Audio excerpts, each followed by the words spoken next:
You ever see those people in your life where you feel like they always have everything together, right? Like they're never disheveled. They're always going up in their career and they're always just posting things that, make it seem like they're living the best life possible. Now, of course, we all share our highlight reels on social media. So half of that is because of, that. But the other thing is that I think a lot of the times those people, it isn't just because they have like a crazy positive mindset. I think that might be a piece of it, but the larger piece is that they are able to remain composed. I think composure is one of the best attributes you can attach to yourself, and it takes a lot of practice, and it will not be possible in every single situation. But when you are able to lean on being composed rather than letting stress or a negative emotion take over and take the wheel, it can provide you with so much opportunity to just lead and actually be respected too. That's another thing. And when it comes to professional spaces, people aren't necessarily wanting you to always have the answers. They're also not always expecting you to be like the smartest person in the room or even the most curious person in the room. It's about being the most willing and also being reasonable and I think rational as well. Sometimes it seems like, whoa, I'm getting all these things thrown at me in life, right? But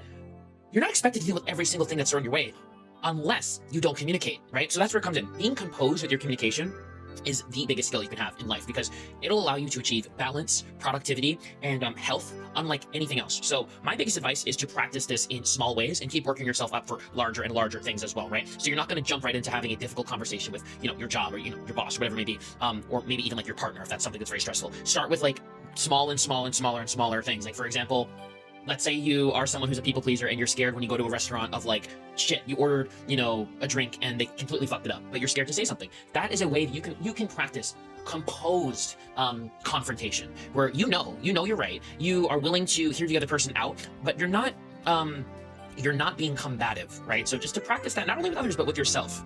If you guys want a more specific deep dive, I'm happy to go deeper into that, but hopefully that makes sense to someone listening.